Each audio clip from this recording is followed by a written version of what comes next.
Our first physical encounter with the Oulipo writing movement happened in the back room of a small bookshop in Waterloo a couple of months ago, I think. We've been invited to read alongside the group, pretty much by accident, actually. We've done a similar lecture to this a couple of weeks before, entitled The Oulipo Poets, and people had just misread the copy and thought we were actually members. And we let them, basically. The first person we saw on entering the bookshop was the architect, translator, and first-generation Olympian Stanley Chapman, who looks like this. Now, very quickly, as the other members of Oulipo began to appear, it felt less and less like attending a poetry recital and more like a wizard's guild. That evening we listened to Paul Fornell give a recital of Georges Perec's famous univocalism, Les Revenants. It was a strange, powerful, transgressive experience. Even hearing a univocalism in French and not understanding a single word of it, I was still completely in its grip. It was like listening to a piece of vocal percussion or an inverted tone poem. I mean, granted, my kind of excitement probably should be weighed up against the fact that I spent far too long thinking about vowels. but it was a moving experience, fuck you.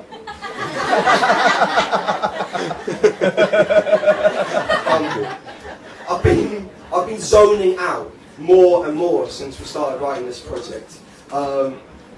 Not just when listening to people speaking other languages, when anyone talks to me, okay, all I can hear now is blah blah Woolworths, blah blah blah boob job, blah blah blah blah Snoop Doggy Dog, blah photos of cocks. It's all I can hear.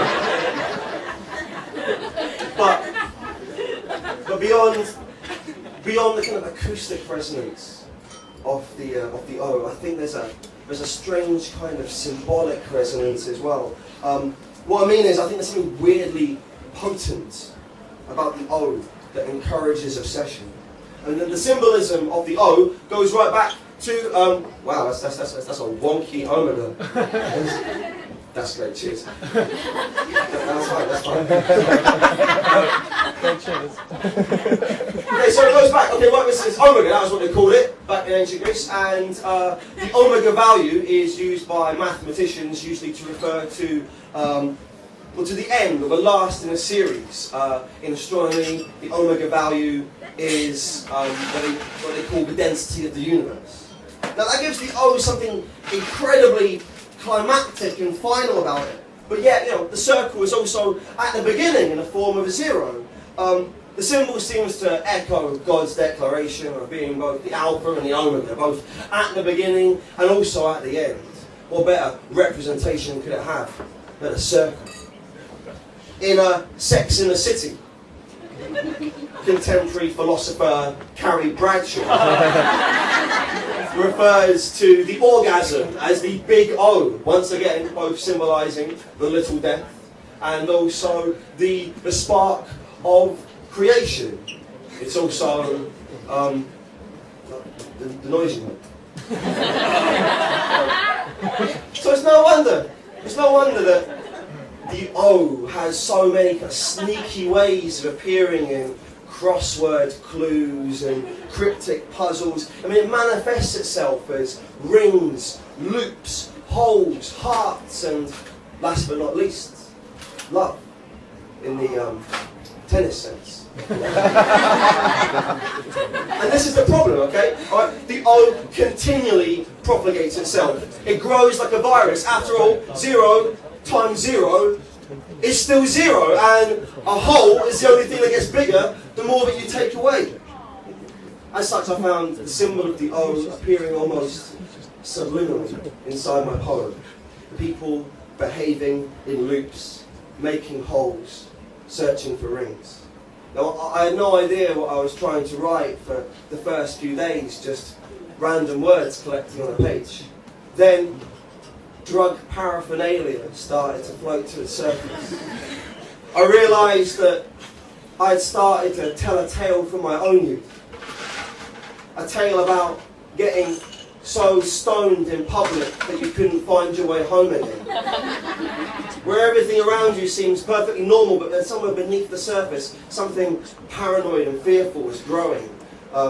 Perhaps subconsciously, I chose this story as my own personal metaphor for the process of writing univocally. To be lost in a familiar place and well blunted. This is my univocalism in the key of O. It's called 2 Moons for Mongs.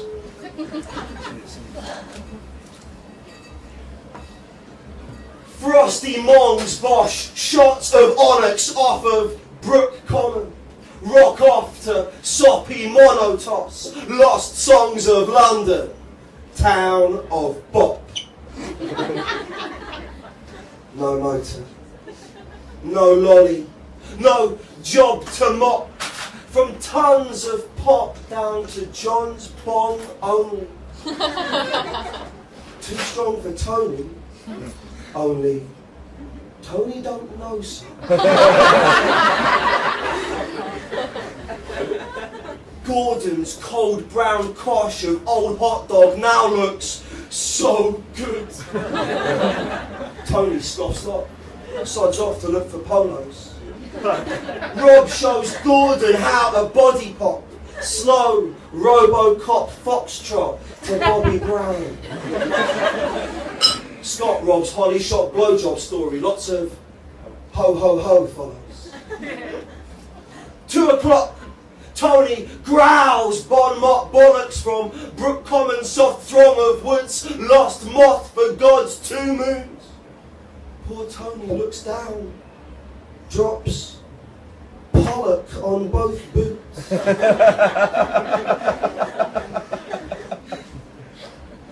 On plots so holy, old dogs poo boldly.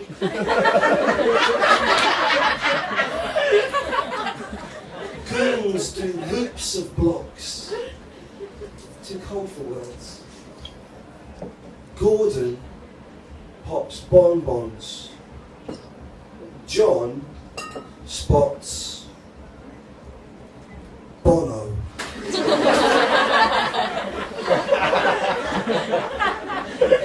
Both gobs go. Oh.